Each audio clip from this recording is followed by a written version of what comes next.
Si me dejas, presento yo al siguiente ponente, ya que he cogido carrerilla. Me parece fantástico, me parece fantástico. Bueno, porque así, además, si quieres leer algo de currículum, yo quiero decir algo más, contar un poco por qué nos conocemos, Ángel Manuel y yo, cuando karate empieza, es olímpico,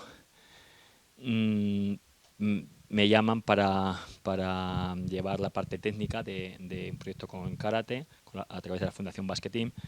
Y yo digo una cosa, y psicólogo, todo el mundo dice que esto es súper importante, que los mejores son esto, pero entrenamos de aquí para abajo. ¿Y esto qué?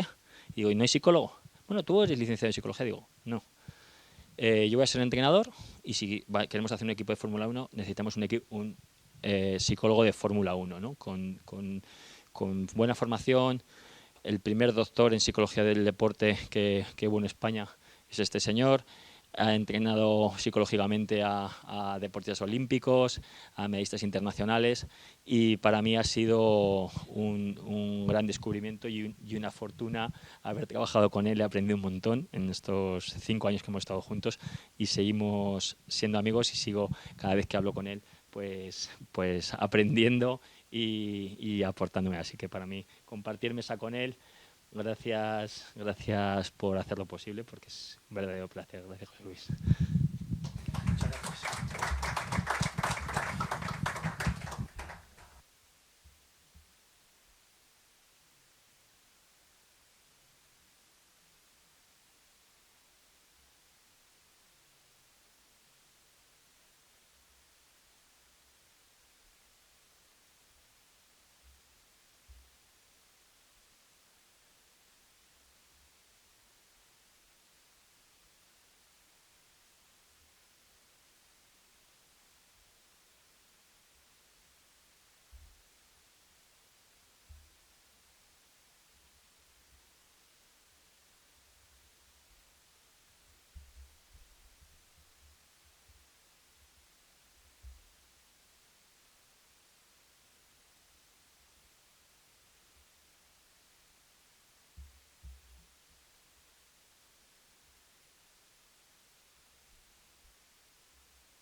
Arratsaldeon, buenas tardes.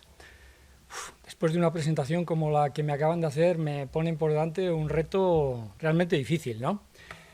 Pero bueno, por si las moscas, ya me había preparado tomándome un café, ¿eh? Cuando uno lo quiere dar todo, seguramente cuando ustedes salen a entrenar, como yo esta mañana para hacer unas pequeñas series, pues me he tomado un café y tal, pero la verdad es que no me habría hecho falta, porque escuchando a Óscar, la verdad es que me he venido arriba, ¿no? La verdad es que me ha pegado un subidón, y porque desde el principio, ¿no? Desde que he conectado con él, cuando presentaba dentro de unas jornadas de salud y deporte, presentaba la salud como un continuum, ¿eh? Que va desde, bueno, pues ese estado de bienestar del que yo les voy a hablar, ese estado de autorrealización que busca un deportista, más allá de los resultados deportivos, que es evidente que a todos nos gustan, hasta lo que es la parte quizás más dramática de los problemas de salud mental, ¿no? Desde ese inicio ya he conectado, ya me he abierto los ojos, porque sabía que el mensaje iba muy bien dirigido y que iba a entrelazarse muy bien con lo que yo quería compartir con ustedes. Pero es que el final es que lo calcamos, ¿eh? Y como no quiero decirlo sin demostraciones, ¿cómo puedo poner la última transparencia? La última, bájamela, por favor. Sí, dale a la última. Con esto voy a acabar mi presentación, pero fíjense con lo que yo voy a acabar. lo mismo que decía Óscar, la verdad es que se lo he copiado, ¿eh? Porque él habla mucho de que ha aprendido de mí, pero es una de las cosas que efectivamente a mí me quedó claro desde el principio que empezamos a trabajar juntos. Era algo que buscaba siempre como psicólogo, y como luego les explicaré, como psicólogo clínico siempre me ha interesado la persona, el bienestar de la persona. Pero he sido deportista también, ¿no? Ha sido una de las dificultades que yo he tenido. No ha sido una carrera dual, sí una carrera profesional dual. No he tenido que estudiar y trabajar, sino que tenía que estar trabajando en la clínica como psicólogo clínico, y luego estaba haciendo deporte. Me gustaba mucho participar, pues eso, aprovechando viajes y tal, en maratones internacionales, pero también trabajando con deportistas olímpicos. Y créanme que eso creaba un cierto conflicto que luego les explicaré cómo intenté resolverlo, ¿no? Estaba la persona, estaban los deportistas y estaban esos campeones, ¿no? Tuve la suerte de que una de mis primeras solicitudes me la hiciera el gobierno vasco, la Dirección de Deportes del gobierno vasco, que me contrató para trabajar con las federaciones deportivas, con los mejores deportistas, justo 2 años antes de los Juegos Olímpicos de Barcelona 92.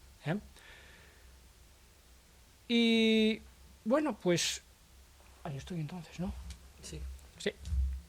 Y entonces yo, pues, quería hablarles de eso, ¿no? De cómo para mí ha sido muy enriquecedor juntar esas dos cuestiones, la cuestión de buscar el máximo rendimiento deportivo de una persona, su máximo potencial, entendemos por eso, ¿verdad, Óscar?, que eso sería la excelencia deportiva, el lograr algo máximo dentro de las posibilidades de cada uno, intentar que un deportista se acerque a su máximo potencial, y hacerlo desde lo que es la autorrealización de esa persona, es decir, que no sea solamente un resultado pues bueno, temporal, un resultado deportivo, exitoso, sino algo particularmente importante porque esa persona se siente como persona que está cumpliendo con aquello que quiere hacer, que le gusta hacer y está disfrutando con ello, ¿no? Esto, como voy a explicarles dentro de un momento, ha servido la evidencia científica ha demostrado que ha servido para que las carreras profesionales de los deportistas sean más largas. Cuando una persona, más allá de un resultado deportivo, lo que busca es mejorar sus propios objetivos, lo que hace es perseverar más, particularmente cuando esos resultados no son buenos. Esto que muchas veces llamamos resiliencia, o que llamamos, vamos a decirlo así, resistencia, es una de las cosas que más enriquece a un deportista como persona. Como bien decía Óscar, el tiempo como deportista es limitado, pero la vida sigue y esa persona arrastra de esto que ganó haciendo deporte, de esto que muchas veces hemos oído, que de los errores se aprende más que de las victorias y todo eso. Bueno, puede parecer una frase hecha, pero vamos a ver que efectivamente nos enseña. Una de las cosas que, por ejemplo, nosotros aprendimos fue que en el periodo de pandemia, en vez de quedarnos ahí bloqueados, a la semana siguiente, ¿verdad, Alba? Ya estábamos entrenando virtualmente. Teníamos a Óscar en ese confinamiento, en su casa, que nos dirigía las sesiones. Y eso hizo que sintiéramos que aquello que estábamos todavía, que no habíamos descartado, que eran los Juegos Olímpicos, ¿verdad?, que además parecía que se iban a retrasar y que nos daban una oportunidad, por lo menos a algunos les daba una oportunidad, pues no estábamos perdiendo el tiempo. Y de hecho, ¿qué ocurrió? Que empezaron las competiciones y éramos fuertes, ¿verdad? Nos encontrábamos con que, después de haber manejado esto, además, permítanme decirles, hay gente que va por delante de los demás, de nosotros, de los normales. Uno de ellos fue Óscar. Porque les voy a decir una cosa, ¿se acuerdan cuando había que estar con mascarilla todos? mucha gente no podía entrenar, sobre todo cuando había que hacer esfuerzos físicos, por la dificultad que suponía tener una mascarilla. ¿Y saben ustedes lo que él hacía? Nos obligaba a entrenar con mascarilla. Y cuando íbamos a los campeonatos, los demás se encontraban incómodos con la mascarilla porque habían estado entrenando sin mascarilla y tenían que competir con ella. Pero Alba y los demás estaban haciendo lo que habían estado entrenando. No me digan que eso no es efectivamente fortalecer en una situación de dificultad, en una situación que para mucha gente había llevado a depresiones, a pensar que ya no podían seguir con ese ritmo que tenían de entrenamientos de cara a llegar en la mejor forma posible a unos Juegos Olímpicos todavía había algunas posibilidades de clasificación.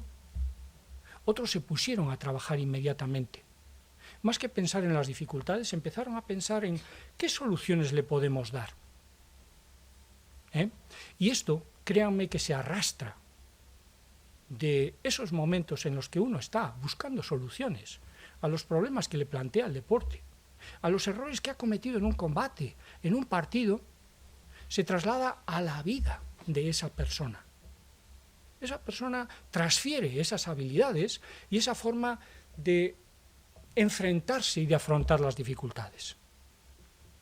Eso va más allá de lo que entendemos habitualmente por salud mental, ¿verdad? Porque les voy a pedir que me ayuden. Me gustaría conocer su opinión. Me gustaría que levantase la mano aquellos que cuando hablamos de salud mental pensamos que efectivamente es evitar problemas emocionales, problemas psicológicos, enfermedades mentales.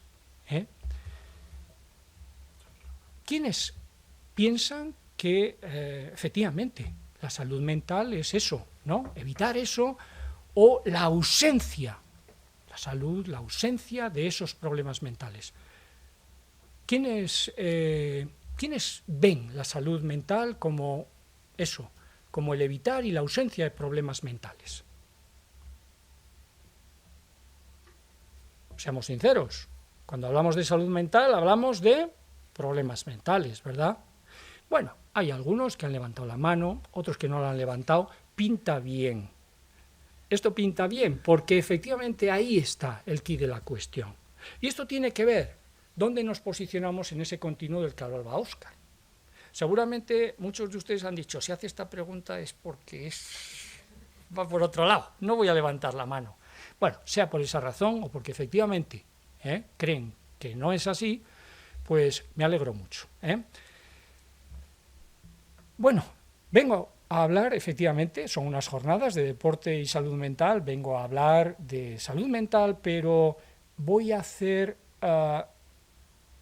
una continuación de la exposición que nos ha hecho Óscar. A ver, sí.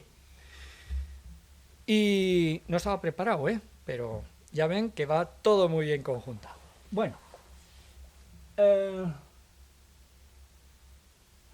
el tema de la salud mental, quizás cuando más impacto ha tenido ha sido efectivamente, como él mencionaba, a raíz de la pandemia en preparación de los Juegos Olímpicos de Tokio. Fue tremendo. Y el eco mediático fue precisamente por problemas emocionales, problemas mentales, que dieron lugar a ese fenómeno social del Me Too, ¿verdad? Todo el mundo, una vez que vio que los famosos no tenían miedo y se atrevían a decir las dificultades emocionales y psicológicas que estaban pasando en ese deporte de alto rendimiento, todo el mundo dijo, pues si no pasa nada, yo también voy a decir lo que a mí me está pasando. Y aquello se convirtió en una cosa generalizada. La mayor parte, hasta los, a decir especialistas, los que estábamos metidos en el tema, nos sorprendimos. No pensábamos que fuera tan abrumadora la, digamos, prevalencia de esos problemas emocionales que se daban en el alto rendimiento. A veces la deducíamos por las retiradas deportivas asociadas a situaciones de estrés. Muchos deportistas, bueno, como muchos decían, mira, esto así no se puede vivir. Pero bueno, quedaba la palabra estrés y asociábamos que el estrés pues es normal, ¿no? De hecho, cuando hacemos ejercicio físico nos introducimos en una, vamos a decirlo así, en una vivencia de estrés buscada. El estrés físico es lo que nos permite esforzarnos y lo que nos permite, cuando nos hemos recuperado, sentirnos más fuertes. Cuando nos hemos recuperado, sentirnos más fuertes. Si no nos recuperamos, hay un debilitamiento producido por el sobreentrenamiento, eso ya lo saben ustedes. Pero, bueno, a nivel psicológico también ocurre así. Es ese estrés emocional, esa demanda que nos hace una situación, la que nos obliga a esforzarnos y la que, si nos recuperamos, luego nos hace que nos sintamos más fuertes emocionalmente, psicológicamente, etcétera, ¿verdad? Eso fue lo que motivó que tras la pandemia esos deportistas que estaban alrededor de Óscar y el propio Óscar salieran fortalecidos, más fuertes de lo que entraron. Así además lo moderador se le puede cortar. Porque a mí me habéis prometido que os ibais a cortar, entonces me parece que es obligatorio. Porque antes me he aguantado, pero que realmente teníamos una concentración cuando se declaró el estado de alarma y todos, bueno, se suspende la concentración. Y fue él el que fue un paso por delante y dijo, ¿cómo? ¿Y por qué? No existe una videoconferencia, entonces no sabíamos que existía Zoom, ni Meet y 18 plataformas. Yo creo que lo hicimos por Skype, que es la única que conocíamos. Y nos conectamos el primer sábado de confinamiento, creo que fue, estábamos concentrados y aquella primera sesión fue solamente, digamos, de hablar, ¿no? Pero a partir de ahí sí fue cuando me echó el gancho y dijo, a ver, ¿tú qué puedes aportar aquí? Y nos pusimos todo el mundo aportando al grupo. Ahí sí creo que el efecto grupo fue muy importante y un efecto que se trabaja mucho en la psicología y nos ayudó a cada uno a aportar al grupo y salir reforzado de esa situación y que las competiciones nada más volver fueran estupendamente. Pero sobre todo yo pensaba en la persona. Me daba igual que si no volvíamos a competir nunca, sinceramente, pero pensaba que levantarte por la mañana y estar, como decía Ángel Manuel, tachando cuántos días llevamos o cuántos días nos quedan, podía ser terrorífico. Y sin embargo, estar entrenando, aparte de todas esas eserquinas, esas mioquinas que se generan cuando hago ejercicio, como afectaban, el tener objetivos, había muchos factores que sabía que iba a hacerles bien a esas personas, más allá de que ganaran o no ganaran campeonatos, que sinceramente para mí era secundario en ese momento de mi vida. Sí, fue un mérito colectivo, porque la verdad es que a la propuesta que hice de crear un grupo que nos permitiera intercambiar, relacionarnos durante esos primeros momentos en los que todo el mundo pues estaba un poquito paralizado, la respuesta de todos fue inmediata y muy positiva. O sea, a mí me dejó sorprendido porque, bueno, no la esperaba. Pensaba que podía haber todo tipo de actitudes al respecto, pero, joder, fue absoluta, ¿no? Y la verdad es que eso inició un proceso al que también Óscar hacía referencia antes, de ese beneficio social, que, bueno, se le llama así, beneficio social, a eso que obtenemos cuando hacemos algo con gente, en vez de nosotros solos, ¿no? Ese beneficio social tiene que ver pues con que simplemente por hablar ya nos sentimos mejor, por explicar nuestras dudas, nuestras preocupaciones, por oír el consejo, por tener un ánimo, por tener un modelo, todo eso es un beneficio social que no podríamos tener cuando estamos solos, y en aquellos momentos de confinamiento la gente estaba sola. Eso nosotros nos lo saltamos, hicimos ahí un hackeo, que nos salió bien, ¿verdad? Bueno, esa es una experiencia que quería compartir, efectivamente, que merece la pena compartir. Bueno, decía, todo surge a raíz de esta pandemia, el COVID-19, y fíjense cómo el Comité Olímpico Internacional, pues un poquito de retraso, pero enseguida dice, el modelo que ahora estamos trabajando con el deporte de élite da más importancia a los resultados que a la salud física y mental de los atletas. A esas alturas ya nos habíamos dado cuenta todos, ¿eh? Pero bueno, está bien siempre que las instituciones pues se apunten, ¿no? Porque hacen que bueno, los esfuerzos, los apoyos económicos, el cuidado de aspectos que pueden efectivamente estar ahí en la salud de las personas, pues efectivamente se tenga más en cuenta, ¿no? El propio Comité Olímpico decía, cuidado con la salud mental, la física también, pero cuidado con la salud mental. Se habían mencionado pocas veces esto de la salud mental en el Comité Olímpico. Sin embargo, recuerdo, y antes lo comentaba con Óscar cuando estábamos tomando ese café innecesario, por mi parte, que cuando se preparaban los Juegos Olímpicos de Barcelona, en el 92, yo estaba trabajando con algunos deportistas en el 90, con ellos, y ese mismo año, en el año 90, me invita el Comité Olímpico Internacional a un congreso olímpico que se celebraba curiosamente en San Sebastián, en Donosti.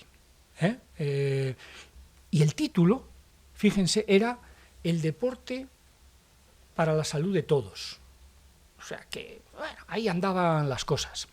Yo tengo que confesar que en aquella invitación que me hicieron, andaba bastante perdido con respecto a la posición en la que llevo en mis últimos años. ¿Por qué? Porque me invitaban para hablar de enfermedad, ¿verdad? Me invitaban porque yo llevaba unos años trabajando con mis pacientes en clínica, en psicología clínica, prescribiendo ejercicio físico en problemas de ansiedad y depresión.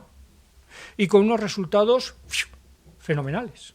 Con lo cual querían saberlo, querían darle difusión en la prensa, como se la dieron, ocupar una doble portada de un periódico de tirada tal, nacional, no, significaba que la gente estaba muy preocupada por la depresión y la ansiedad, no tanto por mí ni por el deporte, ¿no?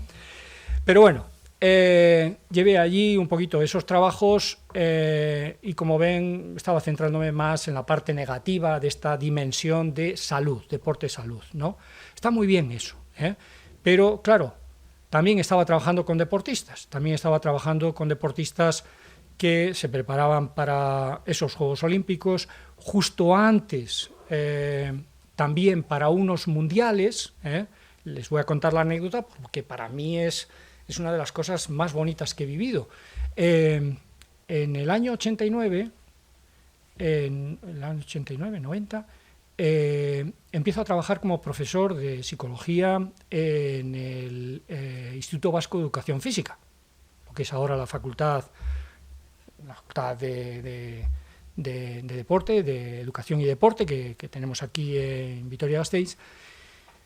Y me acuerdo que, no sé si fue el primero o el segundo año, me viene un alumno y me dice, además un tío cachas, me dice, oye, mira, yo estoy físicamente muy bien, lo tengo todo muy controlado, pero quiero hacer la preparación mental y con esa parte que no tengo tan trabajada, a preparar mi clasificación para Juegos Olímpicos. Yo estaba allí de profesor y no tanto de entrenador, de un deportista que tenía esas opciones olímpicas. Y de hecho, ese mismo año, él participó en el Mundial y obtuvo medalla, ¿no? Quiero mencionarlo porque es una persona para mí entrañable y es una persona de una valía, pues eso, deportiva, profesional, pero sobre todo como persona máxima. Eso es la excelencia para mí, por eso hay que hacer ese reconocimiento. Y esta persona es Miquel Bringas. Miquel Bringas fue en San Juan de Luz, en un mundial, subcampeón del mundo en trinquete, en una modalidad, como saben ustedes, de pelota vasca, y estuvo, bueno, pues también preparando su Mundial de Barcelona 92. Y tuvo pues la confianza de hacerlo conmigo y de prepararlo conmigo, ¿no? Para mí una de las mayores satisfacciones fue acompañarle al Mundial, estar en la grada con todos mis alumnos de la facultad animándole y ver cómo me pedía que le dirigiera su tesis doctoral, que en último momento pues realizó la última parte, prácticamente toda su tesis, con el doctor Roca, del INEF de Barcelona. Ahora mismo es alguien que, como decía Óscar, supo combinar muy bien, hacer muy bien esa carrera dual de deportista de alto rendimiento y también de muy buen profesional, ¿no? Se doctoró en Ciencias del Deporte y ahora es la persona responsable del programa de actividad física para la salud del Gobierno vasco. En la mayor parte de los municipios ya hay un servicio al que los profesionales de Osakidetza derivan a aquellos pacientes que consideran que se van a beneficiar de un asesoramiento en un programa de actividad física, por una enfermedad física o por un problema emocional, por temas de prevención, etcétera, etcétera. Él es el responsable y es una persona, pues efectivamente, ¿no? Valga la comparación, como Óscar, de estas personas adelantadas, de estas personas un poco que son visionarios de por dónde van a ir las cosas y que efectivamente ya empiezan a hacerlo cuando son jóvenes y cuando están combinando sus inicios en las carreras, digamos, deportivas y también como estudiantes. Quería hacer esa mención. Bueno, pues aquí nos vemos. En plena pandemia todavía y el Comité Olímpico Internacional pues diciendo que efectivamente hay que cuidar la salud mental, que hay pues esa especie de conflicto muchas veces entre lo que es el rendimiento y la salud mental, ¿no? Y esto vamos a ver que es algo que, aunque lo pueda decir en un año casi preolímpico el Comité Internacional, pues en muchos casos la gente en el día a día, incluso en el deporte aficionado, donde hay competición, estamos viendo que todavía se ignora, ¿no? Que el tema del bienestar del deportista, que el tema de su desarrollo personal, de su desarrollo emocional, queda muchas veces supeditado a ganamos o no ganamos. El tema del rendimiento. Esto, puesto que esos deportistas muchas veces están en un proceso de aprendizaje, en un proceso de imitar modelos, que lo decía muy bien Óscar, lo que lleva es a que digan, pues a lo que hay que tirarse es a por el rendimiento. Y sacrifico aspectos pues, de estudios, aspectos físicos, aspectos de salud, aspectos sociales, etcétera, etcétera, etcétera. Ese es, digamos, un poquito el punto que a nosotros nos va a tener hoy unos minutos ocupados, ¿no? Y es que la salud mental va más allá de esos problemas que muchas veces nos vienen a la cabeza cuando hablamos precisamente eso de salud mental. Depresión, trastornos obsesivos compulsivos, trastornos de alimentación en deportistas que se dan en algunas disciplinas donde pues, el peso corporal y la estética física es muy importante, tema de consumo de sustancias, siempre nos vienen esos problemas a la cabeza, pero la salud mental tiene también ese continuo y esa otra dimensión a la que aludía mi compañero. No solamente hay que intentar que no haya problemas, porque eso es como cuando jugamos a que no nos metan gol. Eso es ir siempre por detrás. Eso es ser reactivos, que decimos muchas veces en psicología, frente a lo que es ser proactivos. Yo me planteo qué quiero y ese objetivo me hace disfrutar. Si yo estoy pensando en lo que no quiero, en la enfermedad, en lo que quiero evitar, me genera siempre una sensación de malestar y como mucho de alivio cuando no tengo ese problema. Pero cuando pienso en lo que gano, en lo que disfruto, en lo bien que me encuentro, me emociono, disfruto de ello y me siento realizado. Y ahí soy dueño de mi vida. De la otra manera, cuando yo soy respondiente, cuando estoy esperando a que ocurran las cosas negativas y entonces actúo, soy una persona que obedece, soy una persona que siempre va por detrás.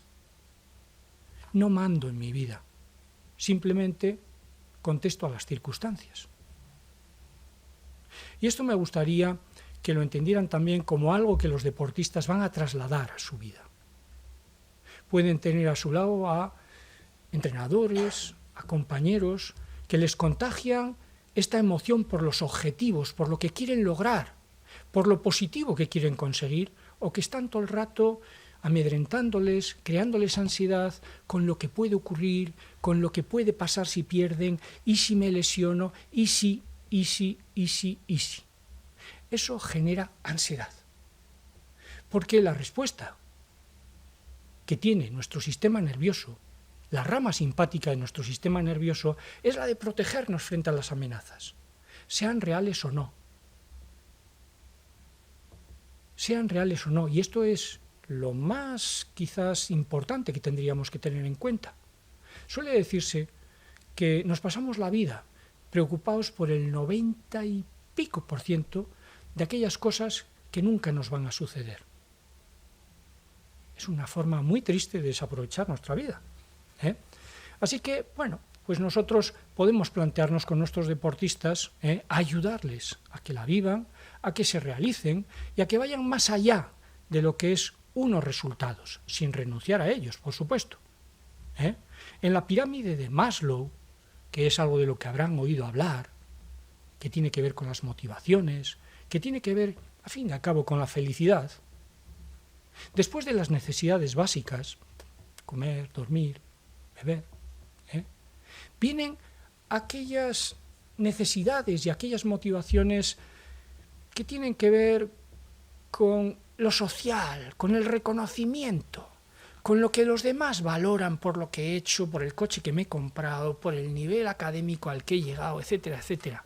Y la mayor parte de la gente se queda ahí. Pero muy por encima de eso, en la cúspide, está la autorrealización, es decir, el sentir que he hecho lo que yo quería, que me he hecho a mí mismo y que me siento eso, autorrealizado. Mucha gente esto ni sabe que existe. ¿Cómo lo va a perseguir? Si está detrás de la zanahoria, del resultado deportivo todo el rato. Bueno, pues es por donde nosotros, insisto, nos vamos a mover. Fíjense de todas maneras que muy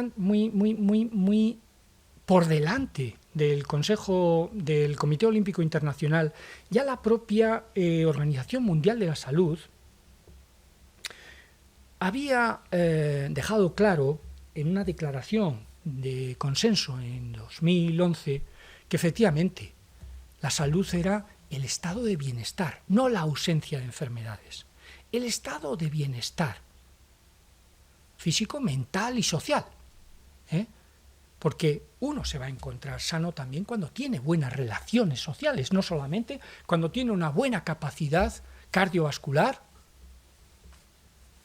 y cuando, pues eso, a nivel personal, emocionalmente, controla las situaciones, hace frente a las adversidades y va aprendiendo de ellas. Esa es una declaración de consenso que realmente pues se arrastraba intuitivamente después de la Segunda Guerra Mundial, que es cuando la OMS, en los años 40, se da cuenta de que ese conflicto, mucho mayor que el que nos ha creado a nosotros la pandemia COVID, había creado mucho malestar, mucho sufrimiento en la sociedad y sobre todo había dejado a muchas personas con daños físicos y mentales como consecuencias de la guerra. Y se propuso como objetivo fundamental integrar a esas personas y hacer una recuperación lo antes posible a nivel psicológico de las secuelas que habían quedado.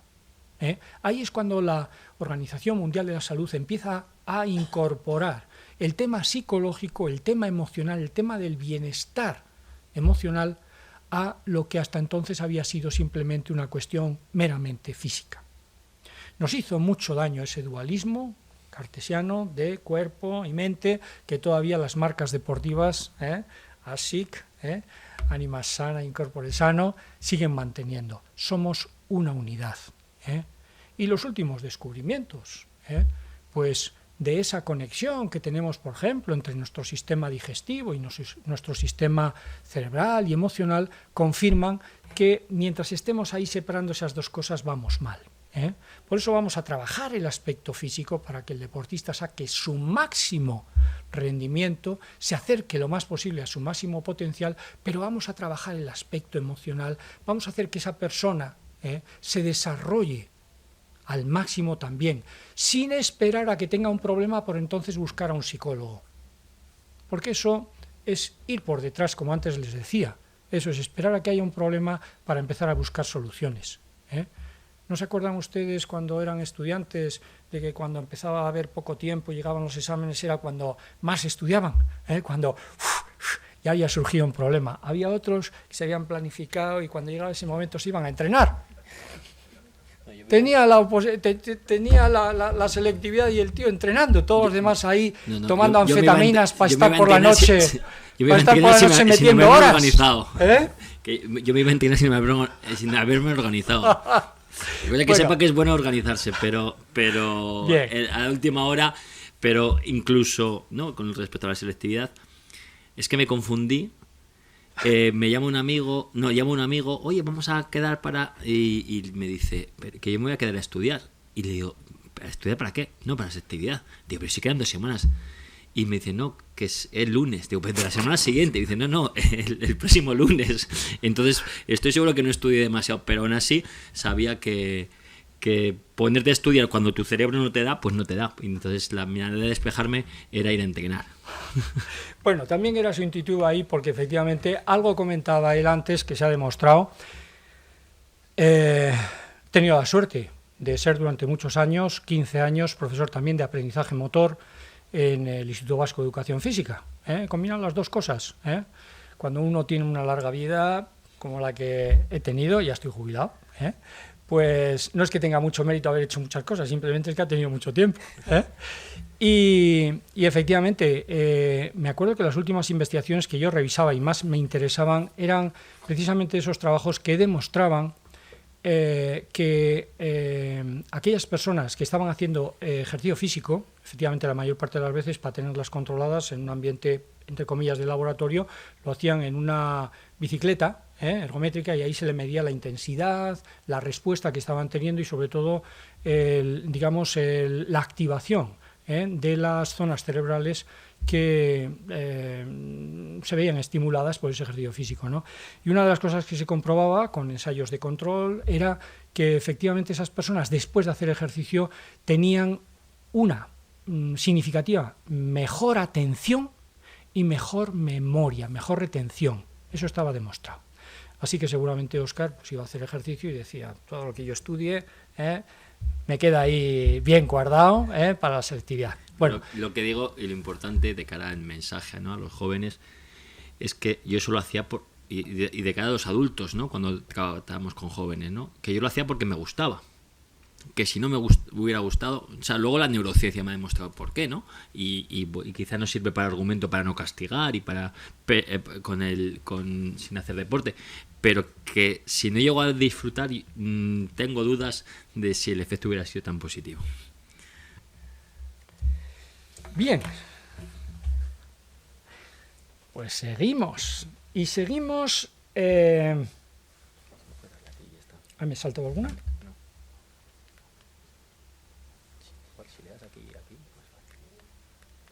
No, pues estoy dando para atrás. A ver, pónmela tú, porfa.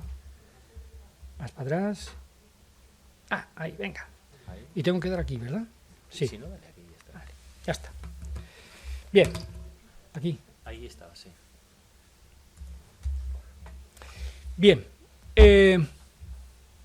esta vinculación entre rendimiento y excelencia deportiva, y me atrevería a decir que también personal, se ha evidenciado de manera generalizada, pero en algunas cosas me gustaría hacer hincapié.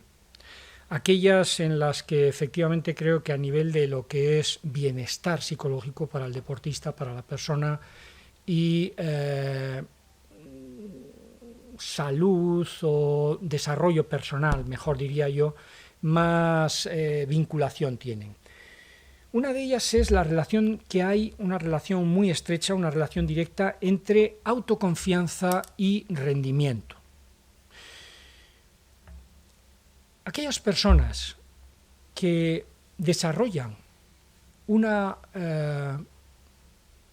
confianza en sí mismo, en sus capacidades, que dependen de sí mismos, que no están siempre comparándose con el exterior para saber cuánto valen, sino que se miden en comparación, él lo decía antes, cómo estoy ahora, y veo si progreso y veo si mejoro, lo cual me permite que aunque pierda con alguien, saber si he mejorado conmigo mismo y voy por el buen camino, ¿no? Eso me crea mucha autoconfianza. Confío en mí mismo. Para confiar no dependo de ganar a otro, de ganarme a mí mismo. Si me supero a mí mismo, tengo más probabilidades de encontrarme en mejores condiciones de quizás superar a un adversario, cuando tengo una participación en deportes de adversario, ¿eh? Pero no puedo estar todo el rato pensando en los otros, tengo que pensar en cómo mejoro. Y cuando veo que mejoro, acabo reforzando la confianza en mí mismo, ¿eh? Y esto está relacionado con el rendimiento. ¿Por qué? Porque una persona tiene mejores resultados cuando efectivamente es capaz de perseverar ante resultados que no han sido muy buenos. De hecho, el deporte es así. Nadie empieza ganando desde el principio todo. Se empieza perdiendo. Se va ganando algunas veces, Alba, y se empieza a ganar siempre. Bueno, o se sigue ganando siempre, todo, ¿eh? Algunas, no todos. Pero en este camino muchos van a caer porque no son capaces de resistir lo que es la frustración, lo que es el malestar que genera el no ganar. Por eso decíamos antes, la derrota, más que la derrota, el no conseguir en un momento determinado un resultado, puede ser un motivo de crecimiento o un motivo que me destruye. Y ahí vamos a tener a entrenadores que ayudan a que sus deportistas crezcan como personas, se curtan en la vida frente a las adversidades, o por el contrario, estén todo el rato temiendo el fracaso, la derrota, etc. Además, ya sabemos que el estar con miedo bloquea y se produce lo que se llama una hipótesis autocumplida, es decir, precisamente estoy con miedo a perder y pierdo, porque yo mismo he facilitado con mi estado emocional, y la inhibición que eso produce, más que la soltura, la libertad, lo que produce es un estado de protección. Nuestro sistema nervioso, antes les decía, la rama simpática, lo que nos pone es en guardia y eso nos hace ponernos a la defensiva, no a crear, no a inventar soluciones, sino a protegernos frente a los 1000 problemas que pueden surgir. ¿Verdad? Bueno, pues eso. Una de esas cosas es la autoconfianza. Otra de las cosas es la gestión del estrés. Efectivamente, ya lo hemos visto. Quienes gestionan mejor estas situaciones de estrés, las que surgieron con el COVID-19, muchas otras que han surgido después, esas situaciones que entrenábamos, ¿verdad?, antes de los campeonatos. ¿Qué puede pasar, Alba, ese día? Joder, que el autobús llegue tarde, tengamos que hacer un calentamiento muy rápido, y va Óscar y se inventa el entrenamiento express. El calentamiento express es una solución a un problema. Si tenemos poco tiempo, condensamos en unos ejercicios que ya hemos entrenado, por si se produce esa situación, para estar en las mejores condiciones cuando el tiempo normal de calentamiento no lo tenemos. ¿Qué hago yo cuando estoy preparándome para esa competición y me viene a la cabeza, oye, ¿y si llegamos tarde? ¿Y si no tenemos tiempo? Tranquilo, tenemos el calentamiento express, por ejemplo. Vale, esa gestión del estrés tiene que ver con la respuesta que doy yo a una demanda. Cuando me planteo algo, un desafío, una exigencia, y veo que mis capacidades no llegan, surge la respuesta de estrés. Ese es el desequilibrio, el estrés se puede definir como el desequilibrio entre la demanda, la exigencia de una situación y la respuesta o los recursos que yo percibo que tengo para hacerle frente. Si yo percibo que pues no pasa nada, no experimento estrés. Y es la misma situación que tiene otro que está a mi lado. Ese también va a competir. Ese también se está planteando, oye, joder, vamos a tener que ponernos la mascarilla, igual no tenemos tiempo, y si pierdo y no sé qué. Y nuestro deportista está diciendo, bueno, si esto, tal, no pasa nada. Perfecto. Sí, esa es otra de las cosas. La resiliencia, no voy a detenerme en ella, la hemos comentado, es esa capacidad que tenemos de resistir situaciones como consecuencia del aprendizaje que hemos generado en otras. Son conceptos que vienen de la física, de esa resistencia que tienen algunos materiales después de impactar y presionarse mucho para volver a su situación normal, y se ha generalizado o transferido a lo que hace una persona cuando, después de estar en un campo de concentración, que fueron los primeros estudios sobre resiliencia, sale, y eso le permite estar más fuerte y manejar situaciones de la vida diaria. Hay también una influencia muy importante de la motivación intrínseca, y también a eso ha hecho referencia Óscar. Antes hablábamos de aquello que me motiva como algo de fuera, un resultado, la aprobación social, o algo que surge de dentro, el disfrute, el hacer lo que quiero, el sentir que estoy progresando y mejorando. Y lo que se sabe es que esta motivación intrínseca es la que garantiza ese rendimiento de forma continuado. Porque créanme, tener un buen resultado lo puede tener cualquiera. En ciclismo se, desarrolló aquella coletilla o aquella terminología de ciclista polvorilla. ¿Quiénes eran? Pues aquellos que un día tenían una etapa fulminante y luego caían ahí en el olvido y ya nadie volvía a saber de ellos. Decías, esa falta de regularidad es lo que no va a tener nunca un campeón. Un campeón lo que tiene es regularidad, porque lo que hace es tener recursos para seguir teniendo el mismo rendimiento, aproximarse a su máximo, a pesar de las dificultades que le puedan surgir. Uno dice, es que me resbalé, es que hoy no sé qué. Siempre busca excusas para esa inconsistencia.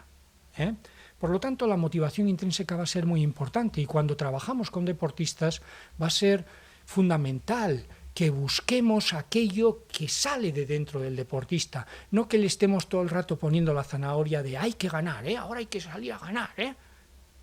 ¿Saben ustedes eso que pasa cuando un entrenador de niños sale al inicio del partido, venga, hay que ganar, y todos, venga, hay que ganar, y de repente se empiezan a mirar, ¿y eso cómo se hace? ¿Cómo ganamos? Es como, vamos a hacernos ricos, venga, ricos, y eso, ¿cómo se gana dinero? El cómo, el qué tengo yo que trabajar sale de dentro. La zanahoria me la ponen fuera. Y además es luego cuando pierden, dicen, es que no me habéis hecho caso. Yo os he dicho que ganarais, y es como ponerse detrás de Fernando Alonso y decirle, corre, corre, corre, corre, corre, corre, corre, corre, corre, y siempre dice, no, es que no me has hecho caso. ¿No has corrido? No has corrido. Bien. Bueno, hay otra cuestión que también está muy relacionada con ese desarrollo personal, con esa excelencia deportiva que se consigue cuando una persona busca ese bienestar, estar a gusto consigo mismo, desarrollarse personalmente, y es que su concentración es muy estable. No está distraída con cosas externas, con los demás, con el resultado, con el tiempo que falta, sino que está pendiente de lo que tiene que hacer, de lo que quiere hacer. ¿Verdad, Alba? Esa es una de las cosas que trabajamos. En un combate, una de las tentaciones que tiene un deportista de estar todo el rato, ¿cuánto tiempo falta? ¿Cuánto tiempo falta? Que se me hace muy largo. Y teníamos un compañero que empezaba siempre ganando los combates y los acababa perdiendo porque cuando iba ganando decía, bueno, a ver, si esto se acaba, que ahora que voy ganando, y ahí era cuando le entraban todos los golpes. Una de sus principales mejoras fue conseguir centrarse en qué quería hacer en el combate. ¿Qué le había enseñado Óscar? ¿Cómo quería terminar? Y terminar hasta que el reloj le dijera que aquello se había acabado, no estar el pendiente del reloj. Bueno, el apoyo social ya lo hemos visto, ¿no? No me voy a detener. Les hemos contado lo que vivimos juntos, esos lazos tan estrechos y tan emocionales que se crearon, eso que nos daban los demás que nosotros no podríamos haber conseguido en nuestras casas, ¿verdad? Eso que antes de los combates y después teníamos ahí, a veces eran emociones muy positivas, al principio no eran tan frecuentes, ¿verdad? Pero luego eran alegrías compartidas y vinieron efectivamente la cosecha, ¿no?, de todas estas cosas que estamos aquí trabajando. Y ese bienestar psicológico tiene también mucho que ver con la prevención de lesiones. Óscar ha estado hace nada, no sé si este fin de semana o esta semana, en un congreso olímpico precisamente sobre prevención de lesiones. Y seguro que él esto les podría explicar perfectamente, ¿no? Yo también con mis deportistas he trabajado esta cuestión, ¿no?, de hacer que se encuentren bien, porque sabemos que hay una asociación muy estrecha entre el estrés percibido de la competición, de lo que es las preparaciones y las lesiones. Hay una relación estrechísima. Bajamos el estrés, bajan las lesiones. Así de claro, rotundo. Por lo tanto, muchas veces cuando vemos un deportista que repite las lesiones, estamos pensando que hay que estar todo el rato haciendo fisio, cuando lo que hay es que trabajar otro aspecto. Es así. Las explicaciones no tienen lugar aquí porque es tiempo muy breve el que tenemos, pero efectivamente son más que claras y evidentes. El efecto del apoyo social, la prevención de lesiones y finalmente lo que podemos ver es que los programas de apoyo psicológico, aquellos programas donde entrenamos a los deportistas para que no tengan ellos que por ensayo y error ir descubriendo aquello que les funciona mejor, para estar más tranquilos en las concentraciones, para concentrarse mejor, sino que vemos con ellos, hacemos una evaluación, vemos en lo que andan fuerte y lo que andan fuerte no lo tocamos, si acaso intentamos que lo mejoren, y aquellas cosas en las que vemos que efectivamente, bien sea, como antes les decía, la falta de confianza, bien sea el estrés y las dificultades para manejarlo, pues ahí les ayudamos, hacemos un asesoramiento, un entrenamiento, les enseñamos técnicas, les acompañamos en el seguimiento de ese entrenamiento psicológico y efectivamente eso también se ha demostrado que tiene un resultado dual también, en términos de rendimiento y en términos de bienestar psicológico y desarrollo personal, ¿no?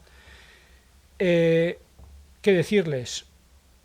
No conozco, seguramente habrá alguno, pero no conozco ningún deportista olímpico que no fuera con una preparación psicológica, con su tiempo prolongado, algunos de ellos de 8 años, me acuerdo, en los Juegos Olímpicos de Londres. Puede haber alguno que fuera sin preparación psicológica y que tuviera muy buenos resultados, pero es, como siempre decimos, pues bueno, jugársela, ¿no? Lo cierto es que si tú ignoras un papel, uno de los factores que tienen que ver con tu rendimiento deportivo, pues te arriesgas a que, bueno, pues caiga o no caiga. Bueno, yo con esto casi querría terminar, y me voy a ir directamente a la última transparencia.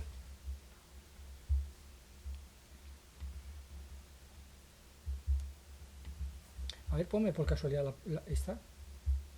Solamente. Ah, sí, bueno, no es la última, pero es la penúltima. Quiero acabar con ella. ¿Por qué? Porque me gustaría compartir con ustedes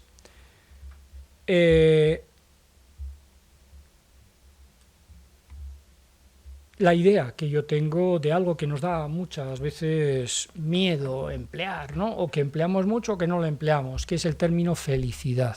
En otras culturas, en las culturas, por ejemplo, nórdicas, en Australia, donde yo he tenido la oportunidad de trabajar como profesor en la Universidad de Queensland, ¿no?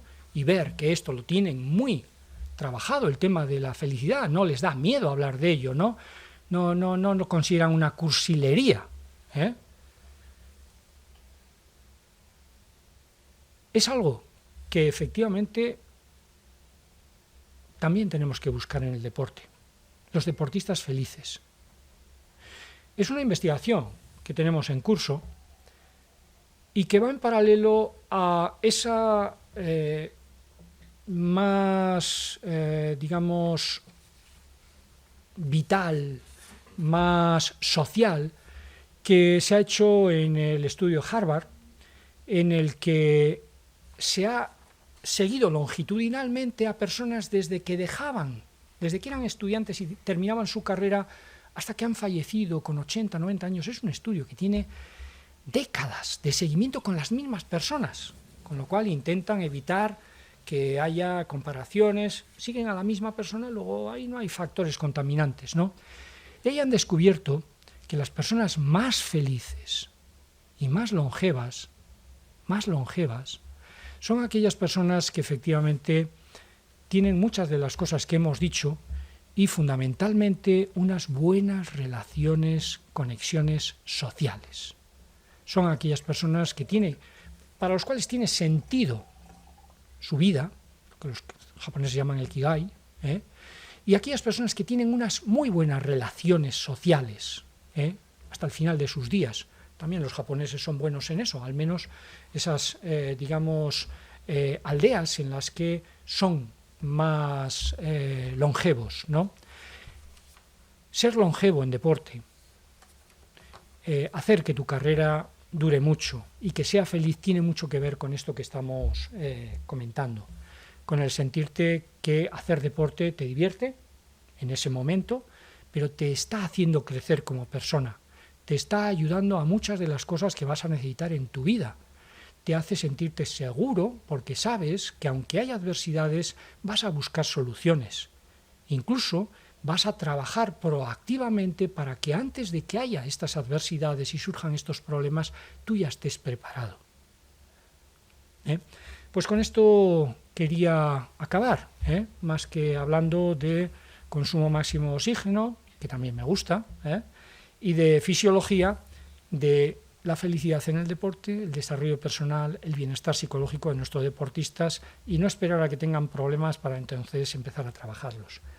Porque como ya han visto que no lo he metido ahora rápidamente, antes de empezar la presentación ya me he desnudado y les he puesto eso que decía mi maestro Óscar, persona primero, esa persona bien trabajada y si le gusta el deporte puede llegar a ser un campeón y si no llega a ser un campeón habrá sido una persona feliz antes y después de ser deportista. Muchas gracias. Bueno, muchísimas gracias a los dos, sobre todo por ajustarnos en el tiempo. Y bueno, ahora toca el momento de las preguntas, pero yo como moderador me voy a saltar un poquito el protocolo. Entonces lo que voy a hacer va a ser aprovechar, y por alusiones, y sobre todo para los que están al otro lado de la cámara, que Alba nos acompañe aquí. Alba, vente para acá, porque la gente está hablando de Alba, de Alba, de Alba, y entonces Alba. voy a aprovechar que Óscar me presente a Alba. No, ¿tenemos otra silla? O si no, me levanto yo, Pues que Alba nos acompañe. Vete aquí.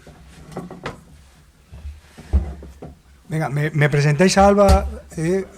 Como me haces de primer moderador. Alba Pinilla es de aquí, de Vitoria-Gasteiz. Y bueno, es karateca, campeona de España absoluta, internacional, medallista internacional. Y bueno, un poco la historia. Ella lleva haciendo karate desde su infancia, compaginándolo con otros deportes también. Creo que juegas al fútbol sala, ¿no? Cuando nos conocimos, o a qué. Sí, he jugado desde... Bueno, a sala no llegué. Hice ya directamente fútbol 7 y fútbol 11. Fútbol 7 y fútbol 11. Y bueno, junto con un apoyo por parte de su club, que trabaja muy bien, es uno de los mejores clubes de España, y bueno, trabajando en equipo y aportando, y sobre todo, bueno, pues estoy seguro que también tiene su apoyo familiar, su apoyo personal, y ha buscado, para mí, un ejemplo que no me ha costado mucho pensar en quién. Bueno, también estaba de aquí Alex Ortiz de Zárate, bueno, y más gente que ha compaginado muy bien las cosas, pero yo creo que Alba es un ejemplo de cómo compaginarlo, y en ese caso además recuerdo sus estreses ahí en segundo bachillerato, que si me da la nota, que si no me da la nota, y bueno, me gustaría que contara ella en todo caso cómo lo vio yo, cómo vivió ese momento, y luego cómo ha vivido su carrera dual, y cómo el entrenamiento psicológico, porque para mí también hubo un momento de inflexión bastante importante en su carrera deportiva, cuando tuvo acceso a ese entrenamiento psicológico ya personalizado con Ángel Manuel. Bueno, pues yo lo primero, muchas gracias por venir. Yo no conocía este evento, entonces ayer me escribió Óscar y dije, pues claro que voy, ¿cómo no voy a ir? Entonces nada, me ha encantado veros aquí, volvernos a juntar los tres y volveros a escuchar a los dos. Y nada, lo que comentaban, yo les conocí a ellos pues estando no sé si estaba en primero, en segundo de bachiller. Yo era una chica que siempre he estado encerrada en los estudios, y el karate me ha ayudado un poco a salir de los estudios, de esa rutina, y yo quería estudiar medicina. Entonces, claro, bachiller para alguien que quiere estudiar medicina es lo peor, son 2 años terribles, ¿no? Entonces, claro, yo estaba todo el día estudiando, y eran ellos los que me decían una concentración al mes donde te tienes que ir a dormir fuera de tu casa, donde vas a estar entrenando mañana y tarde, y no tienes tiempo un fin de semana para estudiar. Y yo ya era, a ver cómo gestiono esto, ¿no? Y nada, ellos me dieron las claves para cómo gestionar todo eso mejor. Conseguí sacar selectividad con buena nota, me quedé la 13 en lista de espera de medicina, y dije, bueno, pues a esto le tengo que dar una vuelta, ¿no? Me metí a enfermería con la intención todavía de seguir haciendo medicina al año siguiente, pero bueno, ahí empecé a sacar resultados también en karate. Yo creo que fue todo, ¿no? Todo a la vez. Fui creciendo en los estudios y fui creciendo en el deporte. O sea, fue como todo me estaba yendo bien, todo salía, y eso yo creo que fue pues en parte gracias a todas las claves que me dieron Unai y Ángel Manuel. Y nada, también saludar a Unai, que creo que nos iba a ver, no lo sé. Eso, ellos me ayudaron muchísimo, me ayudaron a gestionar todos esos problemas que tenía yo con ese estrés de cara a los estudios. Entonces nada, hoy en día ya he terminado la universidad, estoy trabajando y he vuelto a estudiar, que es lo que te comentaba, justo empecé a estudiar esta semana. Me alegro muchísimo cuando me dijiste que perdona que no te contestaba a tiempo porque estaba estudiando. Y mira, eso me viene al pelo para... Sí, porque bueno, he aprendido esos ladrones de tiempo que decíamos, ¿no? Bueno, pues si estoy estudiando no puedo estar contestando al WhatsApp. Y no pasa nada. Que cuando no existía WhatsApp, pues no existía WhatsApp, ¿no? Y a veces nos creamos dependencia de hay que contestar inmediatamente. No pasa absolutamente nada, ¿no? Yo le digo a mi mujer siempre, bueno, si realmente tienes una urgencia, llama al 112, que te lo va a solucionar mejor que yo, ¿no? Parece que a veces nos creamos esa dependencia, ¿no? Y me alegré muchísimo y la estoy viendo y me está encantando, ¿no? Porque bueno, he vivido a su lado muchos de esos momentos, hemos vivido a su lado. Creo que para que salgan las cosas bien siempre hay un montón de factores y por eso siempre me alegro tanto. Cuando sale algo bien dices, es que es tan fácil que se tuerza. Hay que disfrutar cuando las cosas salen bien, ¿no? Y que sirva de ejemplo para siguientes, de aprender de buenas prácticas, ¿no? Y en el caso de Alba, yo me recuerdo decirle, pero que la vida es algo más que tu currículum. La vida es algo más que tu nota de selectividad. La vida, y bueno, y lo digo que me gusta y fomento que la gente estudie y tal, pero ese compaginar sabiendo, teniendo claro que una cosa le iba si no sacaba la nota de selectividad no era por entrenar, sería por otras cosas. Lo tenía clarísimo. Pero además, que aunque si no salía la nota de selectividad, lo que estaba viviendo con el deporte y las experiencias que ha vivido, y los países que ha vivido y lo que es como persona, yo creo que me gustaría que me contestara. José Luis, te estoy quitando de moderador. Perfectamente. Pero que estoy encantado, incluso no tenía ni encendido ya el micrófono. O sea que nos contara ella de qué manera cree que una cosa le ha ayudado a la otra, ¿no? O si cree que sin haber estudiado habría sacado mejores resultados deportivos o viceversa, ¿no? Pues sí que hay veces que es verdad que pienso, si tuviera más tiempo para entrenar y no estudiara, igual sería ahora mismo campeona del mundo, ¿no? O si no hubiera estado haciendo karate, igual ahora mismo estaría en sexto de medicina. Pero yo pienso en él ahora y digo, pero estoy haciendo... he hecho la carrera, he sido súper feliz haciendo la carrera, es una carrera preciosa que no conocía, no sabía que me iba a gustar y me ha encantado, yo quiero ser ahora esto, ¿no?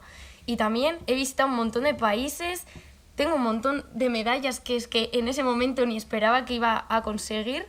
Entonces, yo es lo que decía antes, yo creo que me ha ido muy bien en los estudios cuando me ha ido muy bien en el karate. Y al revés, entonces es como que buscaba refugio, ¿no? Entre esas dos cosas y yo creo que es que la una sin la otra no hubieran funcionado. Claro que me he planteado dejar el karate muchas veces porque también me gusta mucho la enfermería, pero es que creo que no me funcionaría, no sería tan feliz si no seguiría compitiendo ni haciendo karate. Estoy segura. Ha hecho feliz. Antes decíamos 1 o 2, feliz, levantarse. No, pero yo me acuerdo, Alba, que hubo un momento donde, claro, porque ahora ya estás dando, por supuesto, me fue bien los estudios, me fue bien el karate y tal, pero hubo un momento que no te iba bien en ninguna de las dos cosas. También. Y fue ese cambio a nivel personal, creo yo, y tú me dices que no fue así. Fue ese cambio a nivel personal en el que empezó a gestionar bien el estrés, a afrontar de otra manera tanto las competiciones y las exigencias que se le planteaban. Pasó por momentos dificilísimos en la selección española, donde tenía personas que eran de referencia y para las que ella estaba siempre comparándose, ¿no? Con esta, y en los estudios todo el rato estresada, es que no me da la vida, es que no voy a probar, no sé qué y tal. Y esas dos cosas también se dieron a la vez. Luego se dieron las dos en sentido positivo, pero cuidado, estaban, al menos yo lo recuerdo que estaban así, ¿no? Corrígeme. No, sí, tienes toda la razón. Al final era un estrés que vino también a la par y nada, con un montón de estrategias. Yo me acuerdo de una frase que me decíais que era mejor hecho que perfecto. Yo siempre quería un 10 y quería un 10 en las dos cosas, pero es que no podía. El tiempo del día tiene 24 horas y esas 24 horas tenía que invertirla para lo que tenía que hacerlo, ¿no? Mis prioridades. Entonces, lo de mejor hecho que perfecto me ayudó a, bueno, si no tengo un 10, pues vamos a por, ¿no?, la máxima nota posible. Y en el karate igual, ¿no? Pues vamos a ir con esos mini objetivos y con el tiempo que tengo, los recursos que tengo, pues a ir, ¿no?, mejorándolo. Sí, tengo que confesar que fue una alumna aventajada, y en alguna ocasión te lo dijimos, ¿verdad? Sí. Una y yo dijimos, has hecho en poquito tiempo de entrenamiento lo que algunos de los que están en tu grupo y que llevaban bastante más, han necesitado pues como del orden de 3 meses. Es que en cuestión de unas pocas semanas hacía lo mismo. El entrenamiento en visualización, el entrenamiento en lo que era atención centrada, en los trabajos de mindfulness que hacíamos, vamos, era una pasada. Iba muy bien. Así que el cambio fue espectacular. Fue un antes y un después, ¿verdad? Sí, fue, hasta entonces, fue brutal. hasta ese momento no sé cómo andabas de victorias, pero de repente se subió al podio y ya no la pudo bajar nadie de allí. Yo estaba pensando cómo Sí, muchas ¿verdad? de las estrategias que me pueden servir para una cosa me pueden servir para la otra, ¿no? Al final, gestionar el estrés, ¿no? Yo recuerdo cómo afrontaba la selectividad, dije, bueno, esto es como una competición. Aquí hay un examen, esto es una adversidad, ¿no?, un adversario, y voy a hacerlo lo mejor que pueda, ¿no? No me importa lo que he estudiado o lo he dejado de estudiar, sino que voy a intentar hacerlo to do my best, ¿no? O sea, intentar hacer lo mejor que puedas, y yo creo que esa gestión de cómo afrontas los retos, pues te vale. Y estaba diciendo, si bueno, se puede sacar una mejor nota. Bueno, yo sí tengo que pensar en un perfil. Voy a ponerme como empleador, ¿no? Pues estoy buscando a alguien para trabajar. Me veo una persona con una gran nota y una persona con un poquito menos de nota y que ha hecho deporte, y creo que me quedo con esta de cara, porque sé que va a gestionar ciertas cosas, que tiene una capacidad de esfuerzo, que es generalmente una persona que hace deporte se relaciona mucho, ¿no? Porque tiene que viajar, porque no va a ser un cerebrito ahí que luego igual no sabe relacionarse. Para mí tiene muchas habilidades que son muy valiosas, ¿no? Que somos algo más que una nota de selectividad, ¿no? Que una persona es algo más que eso. Sí me gustaría, ¿tenéis alguna pregunta en la sala? O de las preguntas de streaming, ¿o seguimos en esta línea? Digo porque los que estáis en la sala también, a la hora de la moderación, si tenéis alguna pregunta. ¿No hay ninguna pregunta? Una pregunta que sí me gustaría haceros a los tres, porque aunque el karate sea un deporte individual, pero está claro que le dais un valor a ese concepto de grupo, ¿no? Eso que además ha salido en algún momento en la charla por esa figura del entrenador, de los propios, el efecto grupo, positivo o negativo. ¿Cómo se gestiona eso? ¿Cómo se hace que ese grupo sea positivo cuando a la vez también puede ser negativo y te puede hundir por el rendimiento, por el que queráis, contestar el que queráis? Yo creo que es muy importante el clima, ¿no? Y sí es verdad que ahí hay una persona que es clave, que es el entrenador, ¿no? Luego, pues por supuesto que hay personas y está el club, qué filosofía tiene ese club, si tiene una filosofía más integradora. Yo como entrenador siempre he pensado una cosa, ¿no? Que todo el que venga a sumar, que venga. Y he tenido gente muy diversa, ¿no? O sea, recuerdo en mi etapa de entrenador en el CAR de Madrid, en el Centro de Alto Rendimiento, que venía a entrenar que ahora mismo es un amigo, pero que yo sabía su nivel deportivo no era el Centro de Alto Rendimiento. O sea, no lo era, ¿no? Pero ¿por qué yo le permitía ir a entrenar? Porque el tío estaba siempre con la sonrisa. Y cuando venía el otro que había perdido, que se había esforzado muchísimo, que había dejado todo, que había para preparar un campeonato de Europa, y vas al campeonato de Europa y pierdes en primera ronda y vuelves con la cabeza agacha y sin ganas de entrenar, y llegas y te encuentras al otro con la sonrisa de oreja a oreja y le dice, ¿qué tal te fue? Perdí en primera. Pero le ves en la cara que dice, yo me partiría un brazo por haber ido. Dejaría mi vida por haber ido a perder en primera. Pues seguramente ese, que había perdido en primera, le es más fácil volver a entrenar, ¿no? Entonces todo el que venga a sumar, que sume. Yo un poco creo que es una de las dinámicas. Y el deporte, pocos deportes hay individuales en cuanto a entrenamiento.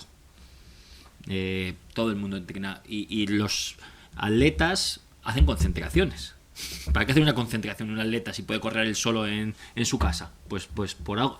Y si se sigue haciendo concentraciones y no se dejan de hacer, en ninguna federación se han dejado de hacer concentraciones, es porque hay unos resultados, porque si no, nos ahorraríamos ese dinero, ¿no? Yo creo que importante gestionar el grupo como entrenadores y también como club, ¿no? No sé. Sí, el deporte es como la vida misma, ¿eh?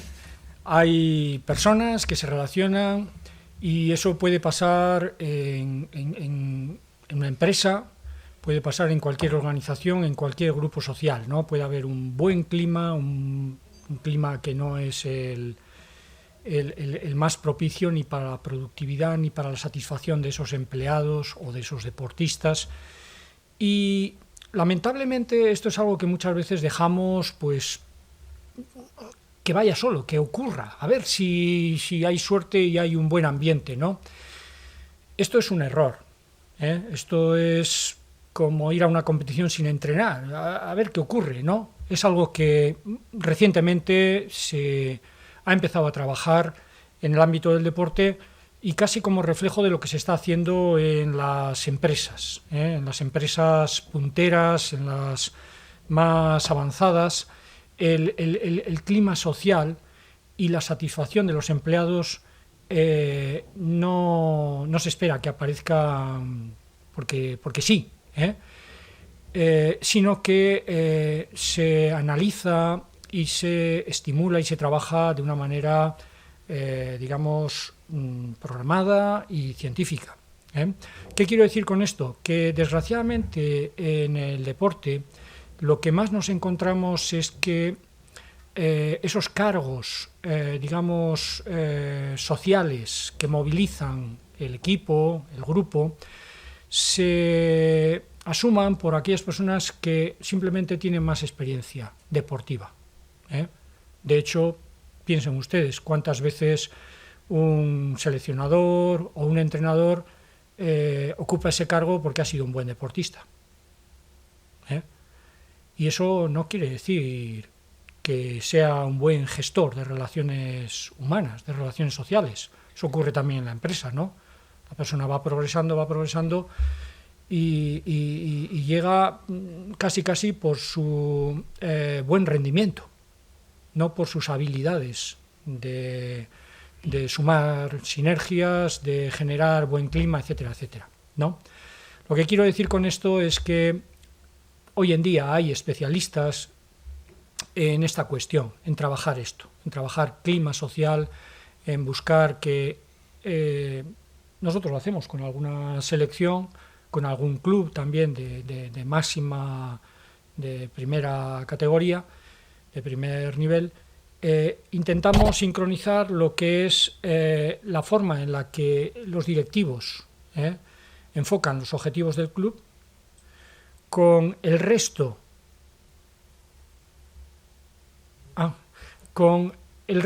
del equipo técnico, con los entrenadores y con los deportistas, para que vayan todos en la misma dirección y, entre otras cosas, tengan claro que son personas y que más allá del rendimiento, como si fueran simplemente caballos o que tienen que correr, son personas, y que en las sociedades, en los grupos donde la gente está satisfecha, la producción es mejor, significativamente mejor. Hay más implicación de esas personas en la filosofía de ese grupo, de ese club, de esa empresa. Por lo tanto, es otra de las cosas que nos queda por trabajar. Solicitar el asesoramiento de un especialista que de alguna manera nos ayude a trabajar el clima y no solamente esperar que aparezca una persona simpática que nos anime a todos.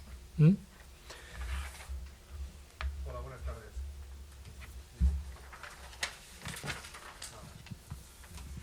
tardes. Hola, Muy buenas tardes. Yo quería saber a partir de qué edad en el deporte escolar se puede empezar a hacer algo de salud mental, algunas píldoras, cómo se puede o desde qué edad conviene empezar a trabajar.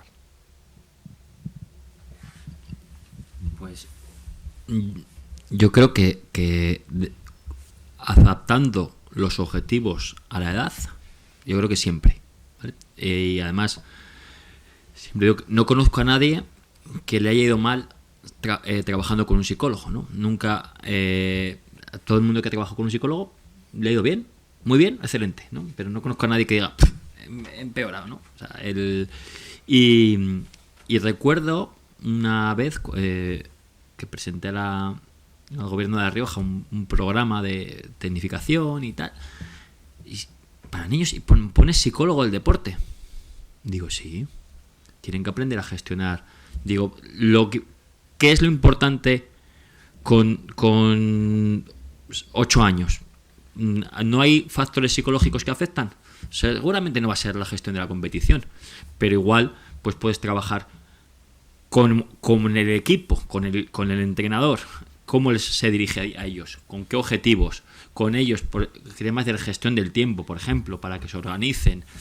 Hay 1000 cosas que trabajar desde la base, ¿no? Entonces, para mí decir esperamos solamente para campeones, para gente olímpica, pues bueno, es limitado, hombre. Sí, es verdad que muchas veces, por lo menos desde el punto de vista público, en los clubes, pues hay los presupuestos que hay y hay que priorizar, y muchas veces, bueno, pues, pero recuerdo en aquello y decía, bueno, pues esto no lo ahorramos, ¿no? Y digo, bueno, pues es que si al final luego no compaginan los estudios del deporte, por ejemplo, que es el tema que he tratado yo, pues van a abandonar. Entonces, ¿de qué nos sirve haberles entrenado? No, está muy bien, habilidades técnicas y tal, pero estamos tirando el dinero, ¿no? Y lo que decimos, todo el mundo tenemos claro que no es en maratón el que más corre gana, pero en los deportes de equipo tal, que la cabeza, pero que el de maratón también, cómo gestiono el estrés, no sé qué, todo el mundo decimos esto, pero luego nos olvidamos de entrenar esa parte. A mí, perdona, es que si no le voy a dar tiempo, porque es que tengo 2 preguntas que las quiero lanzar. Andrés también quiere hacer una, pero 2 preguntas que quiero haceros, digo sobre todo porque nos hemos centrado mucho en el mundo del deporte de competición, pero hay otra visión, hay otra visión, ¿no? Que es, y son 2 preguntas así un poco rápidas. Uno, si consideráis que hay un mejor ejercicio, habéis dicho el de actividad aeróbica moderada, no el de fuerza y tal, ¿algún ejercicio indicado mejor para esa persona que no era deportista, pero que se acerca al deporte como una actividad que le va a ayudar, que le va a canalizar esa enfermedad mental, ese trastorno, ese problema, ya, como le queramos llamar? Y segunda pregunta, pero que sea un poquito rápido porque hay alguna pregunta más, que siempre pasa igual, que no nos animamos y luego nos animamos, que recursos puede haber en Álava, en el País Vasco. O sea, lo vamos a ver mañana con Obdulia. Obdulia va a plantear otra visión, porque se ha intentado hacer una visión general de esta situación. ¿Qué recursos nos podemos encontrar? Yo tengo un problema, ¿a dónde voy? ¿A dónde llamo? ¿Hay un teléfono? ¿Hay una asociación? ¿Hay un concepto? Esas 2 preguntas. ¿Puedo con la primera? Con las 2. La de Álava, esa por supuesto que no la voy a contestar yo. Bueno, pues con la primera pregunta, anticipar que la respuesta es facilísima, Esa me la pones ahí muy, muy fácil. ¿Por qué? Pues porque no hay que elegir un deporte, una actividad. Hablaba de cuál es el mejor, la mejor. Está pues ya suficientemente demostrado que no nos podemos quedar con esa recomendación que hacían los médicos y que algunos médicos siguen haciendo ahora, de que hay que andar, hay que hacer actividad aeróbica y tal. No, hoy en día sabemos que, bueno, no nos puede quizás al principio resultar lo más apetecible, pero hay que hacer una combinación, sí o sí, de actividad aeróbica, de actividad de fuerza y de equilibrio. De esas 3, mínimo. El trabajo de fuerza es aquel que quizás peor nos suena, a mucha gente que no ha practicado, porque me hablabas de personas que bueno, se acercan quizás al deporte, quizás que peor les suena porque lo asocian pues con yo qué sé, con el trabajo de fuerza que hacen los culturistas, con un trabajo desorbitado, con algo que deforma el cuerpo y cosas por el estilo. Sin embargo, sabemos que tanto para la salud física como para el emocional, y permítame hacer esa digamos división, puesto que las jornadas se dividen, se denominan así, de salud mental, es necesario la combinación de actividad aeróbica. Actividad aeróbica es esa que realizamos mientras podemos ir hablando, a una intensidad que nos permite ir hablando, y que hacemos, por ejemplo, cuando vamos a paso vivo. No se trata de ir andando, mirando escaparates y parándose, sino que el corazón esté latiendo a una velocidad que efectivamente produzca esas mejoras físicas, fisiológicas y también cerebrales de las que hablaba antes Óscar. El trabajo de fuerza es algo imprescindible. No solamente por eso que sabemos de la sarcopenia, de que con la edad vamos perdiendo masa muscular. Digo, bueno, yo a mi edad sigo pesando lo mismo, sí, pero de grasa. Vas perdiendo músculo y vas ganando grasa. Pesas lo mismo, pero tu capacidad para hacer actividades cotidianas va decayendo. Ya no eres capaz de soportar el mismo peso, ya te compras un coche de estos que solamente tienes que subir así el culo de lado porque ya no te tienes que levantar, que cuesta mucho levantarse, porque no tienes fuerza en las piernas, porque no tienes fuerza para coger cosas, etcétera, etcétera, no tienes agilidad, etcétera. Eso es fundamental, y sobre todo se ha visto que a nivel cerebral también tiene un efecto bárbaro. Está muy asociado ese tipo de actividad, incluso comparativamente con la actividad aeróbica, incluso un poquito más, el trabajo de fuerza, con lo que es la prevención de trastornos neurodegenerativos, como pueden ser Alzheimer, como pueden ser demencias seniles, etcétera, etcétera. ¿Por qué? Simplemente porque la materia gris, la materia, digamos, que conforma nuestro cerebro, es una materia viva, igual que los músculos. Se nutre, se alimenta y se mantiene por la afluencia de sangre que lleva oxígeno, que lleva nutrientes, por las conexiones que tiene, digamos, con nuestro sistema, vamos a decirlo así, hormonal, con nuestro sistema digestivo, etcétera, etcétera. Esa forma en la que nuestro cerebro se mantiene en forma tiene que ver con este trabajo también de fuerza. Y de hecho, a lo que ha recurrido en su exposición en numerosas ocasiones Óscar, es a esos estudios en los que se fotografía el cerebro para ver qué zonas se activan. Pues bien, les voy a decir una cosa que les va a llamar la atención. No es que se activen unas zonas más, menos cuando se hace ese tipo de trabajo, sino que la arquitectura del cerebro se transforma.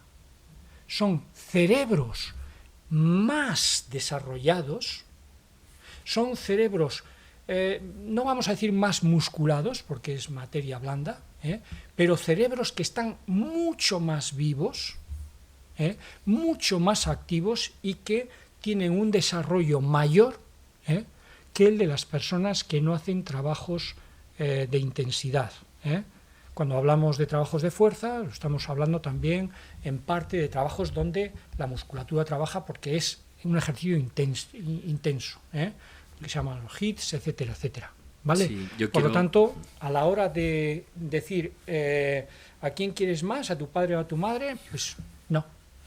Aquí no tenemos que olvidar que, sobre todo y particularmente a medida que vamos haciendo años, el trabajo de fuerza y el trabajo de equilibrio es fundamental. Yo solamente quiero, a este respecto, retomar dos ideas que he pasado en mi presentación. Una es los factores contextuales del ejercicio y el disfrute personal. Alguien que igual tuvo una mala experiencia haciendo una voltereta en educación física, pues hay que tratarlo diferente a quien no la tuvo, ¿no? El apoyo social, igual simplemente el mejor ejercicio puede ser este, pero a este va mi amigo. Entonces voy a tener el efecto del ejercicio en sí más el apoyo social ¿no? Y los factores contextuales y hacerlo en la naturaleza, ¿no? Entonces, al final, vuelvo a la idea del traje a medida, ¿no? O sea, sí, un poco como complemento a esos beneficios fisiológicos de los que ha retomado Ángel Manuel, esos otros efectos de variedades contextuales, ¿no? Entonces, al final, vamos a lo mismo, a personalizar y para cada persona tomar una decisión. Y en cuanto a recursos, ¿verdad? Decir que estamos de suerte, porque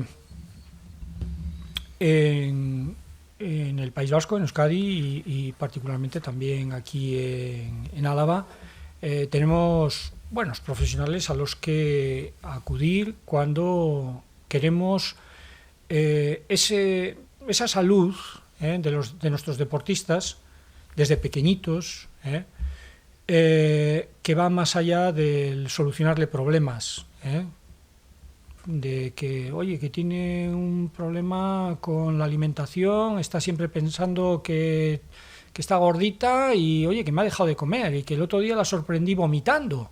No hay que esperar a eso. Se puede hacer desde el principio, se puede hacer para solucionar problemas, se puede hacer para desarrollo personal, para que uno se encuentre pletórico, se encuentre feliz, etcétera, etcétera. Y lo bueno del asunto es que no tenemos por qué pensar en que, pero si me meto con un psicólogo, con un especialista, ahí voy a tener que estar mucho tiempo.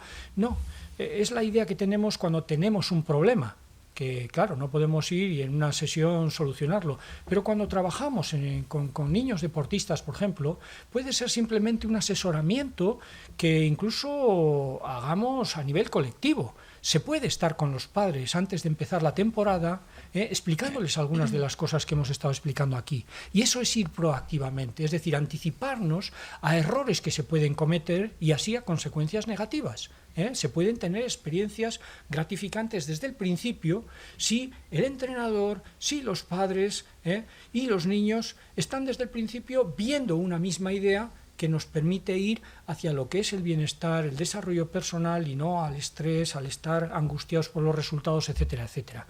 Por lo tanto, ahí puede ser a veces un asesoramiento que con 1 o 2 sesiones se puede arreglar y se puede hacer incluso colectivamente. Y en cuanto a recursos profesionales, decirles que sí, que tenemos, ¿no? Hay una asociación de profesionales, la Asociación de Psicología del Deporte del País Vasco, Euskal Kirol Psikologiaren Elkartea, de la cual, pues bueno, tengo ese disfrute, ¿no? Ese honor de presidir, que aglutina a profesionales que son expertos en psicología del deporte. Para estar ahí tienen que tener un título que otorga el Colegio Oficial de Psicólogos de especialista en psicología del deporte. Claro que cualquier psicólogo puede darnos consejos en deporte, pero quizás un psicólogo del deporte sabe de qué habla, igual que los médicos pueden aconsejar de cualquier cosa, pero los especialistas, un dermatólogo seguramente que nos puede decir mejor las cosas sobre el tema de la piel que cualquier otro, ¿no? En este caso también. Allí van a encontrar a especialistas que están efectivamente acreditados en psicología del deporte para que en un momento determinado les asesore en lo que puede ser una charla o lo que puede ser un entrenamiento psicológico o para solucionar algún problema, si ya hay algún problema. En este caso sí que lo que va a ser necesario es que ese psicólogo del deporte sea también psicólogo clínico. Antes les decía, como yo había empezado como psicólogo clínico y simultáneamente había, empezado a trabajar también con deportistas y había llegado a esa doble especialización, ¿no? La otorga, la de psicólogo clínico, el Ministerio de Educación y Ciencia, como cualquier otra titulación, digamos, vamos a decirlo así, universitaria, y el de especialista en psicología del deporte, el Colegio Oficial de Psicólogos. En ese caso hay que ir a ponerse en contacto con un psicólogo del deporte que sea también psicólogo clínico, que es el que está especializado en problemas clínicos, problemas de ansiedad, de depresión, de consumo de sustancias, de trastornos de alimentación, etcétera, etcétera. Un psicólogo del deporte que no esté especializado, desde luego puede hacer una muy buena labor de escáner, de sondeo, de filtración, de identificación de problemas para remitirlo, si es que hay algún problema importante, serio, medio al psicólogo del deporte clínico. En los colegios oficiales de psicólogo, y aquí en Vitoria-Gasteiz hay un colegio oficial de psicólogos, también tienen una comisión de psicología del deporte a la que pueden recurrir y van a tener asesoramiento y ayuda sin ningún problema. Agarro una de las ideas que estaba mencionando Ángel Manuel para la respuesta a la anterior pregunta, ¿a qué edad? ¿No? Pues, por ejemplo, la relación con padres deportistas, ¿no? Esas charlas hacia los padres. Y yo ahora como padre, y lo que veo en mi entorno, y bueno, siempre lo pensé así, que los padres quieren lo mejor para sus hijos, por delante de todo lo demás. Otra cosa es que sepan qué es lo mejor para sus hijos, ¿no? Entonces muchas veces puede pensar que lo mejor para sus hijos es darle las instrucciones para que sea más bueno y le fiche no sé qué equipo y así llega a ser Messi. Y resulta que le está dando las instrucciones y le está quitando la atención al juego y a las instrucciones de su entrenador, que es las que debe seguir, ¿no? Y está un ejemplo muy básico, ¿no? Entonces, bueno, ¿quién puede dar esa función a los padres? Pues una persona que sepa de eso, ¿no? Y que pueda preparar pues a los entrenadores, a los padres, a los propios deportistas. Hay muchos focos o sea, siempre pongo en el centro al deportista como protagonista del deporte, porque es el único imprescindible. Los demás somos prescindibles, pero el deportista no. Y a partir de ahí, toda la gente que estemos alrededor para apoyarle, ¿no? Claro, el tema no era quién, sí sabemos quién es. Perdona, que si no, no sale en la grabación. El tema no era quién, que ya sabemos quién es, sino cuándo. ¿Por qué? Porque nosotros yo tengo 21.000 niños bajo mi manto en Diputación, claro, tenemos que saber cuándo los que somos aitas estamos haciendo cosas bien o no, porque Messi solo hay uno y solo va a haber uno. Pero sí que nos estamos viendo padres que pues eso, ¿no? Que echamos a un lado jugar, disfrutar, pasarlo bien, con vete y esfuérzate y mete el pie, y entonces nos estamos desviando un poco de lo que es un poco el disfrute. Por eso quería saber a partir de qué edad escolar podemos o se puede empezar a soltar perlas de salud mental y decir, cuidado, que ahora tenemos que disfrutar y solo disfrutar. Bueno, si os parece, Andrés, la última pregunta. Digo porque estamos ya un poquito fuera de tiempo. Muy breve. El tema, porque como habías planteado, los recursos son limitados, todos lo sabemos, y no se puede tener un psicólogo en cada colegio. Bueno, lo ideal sería eso, pero ni en cada clase... Tampoco hace falta, es lo que antes intentaba explicar. A eso iba. Yo he sido profesor de la Escuela de Entrenadores de Fútbol durante casi 40 años, precisamente de dos asignaturas que eran consideradas las Marías totales del curso de entrenadores, porque todo el mundo tenía interés en el tema de la técnica, de la táctica, de la estrategia y de todo eso. Pero psicología deportiva o sociología del deporte ya eran dos que casi les tenías que ir persiguiendo para que entraran, ¿no? Y bueno, he observado a lo largo de todos estos 40 años cómo el interés hacia el tema de los aspectos de tener unos ligeros, por lo menos ligeros conocimientos de psicología deportiva eran fundamentales, incluso más importantes todavía, sobre todo para los que están trabajando con edades en formación, o sea, con críos y crías de 7, 8, 9 años, por lo menos para que supieran lo que no hay que hacer. Que es quizá cuando se dan las clases de primeros auxilios, que dice, mira, no es importante lo que tienes que hacer, es primero lo que no debes de hacer nunca, y luego ya aprenderemos otra cosa, ¿no? Y es que dentro de los planes de estudio de los que hacen los cursos de entrenadores tuviera una mayor importancia, o se le diera mayor importancia precisamente a estos tipos de asignaturas que se las consideraban y se las siguen considerando en gran parte Marías, ¿no? Simplemente como reflexión. Y luego la última, que es una curiosidad, porque habéis comentado el tema de la pandemia. Yo observé, bueno, me imagino que lo habremos observado muchos, que aquello que parecía que después de la pandemia, por lo menos en atletismo yo lo observé, que se mejoraron las marcas después de la pandemia. Y entonces yo llegué a una conclusión, ¿no? Una de dos, se han cambiado sistemas de entrenamiento precisamente porque hubo que adaptarse, y segundo, se evitó el sobreentrenamiento. Y por eso es por lo que quizá se aumentó el rendimiento después en las competiciones que hubo después de la pandemia. Que fue una apreciación mía que luego lo he contrastado con otros y dicen, pues tienes razón. O sea, hemos observado que efectivamente fue así, ¿no? Sí. Después de la pandemia se mejoraron marcas, hubo gente que mejoró sus marcas personales, ¿no? Y posiblemente fue debido a que hubo que cambiar forzosamente los sistemas de entrenamiento y lógicamente se huyó del sobreentrenamiento, que era uno de los factores que son letales para el rendimiento deportivo. Sí.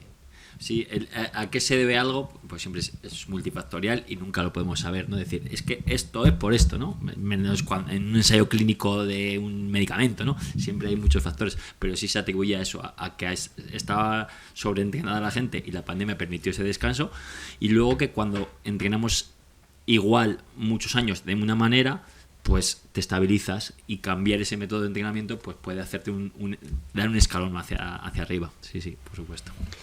Bueno, pues son las 9:15. Agradecer a todos los que habéis estado aquí al otro lado de las cámaras, agradecer a todo el equipo maravilloso que nos permite el que se pueda hacer en streaming, y sobre todo pues muchísimas gracias a Óscar, a Ángel y a Alba por su colaboración y su participación. Muchísimas gracias a todos. Gracias. Nos vemos mañana. Gracias.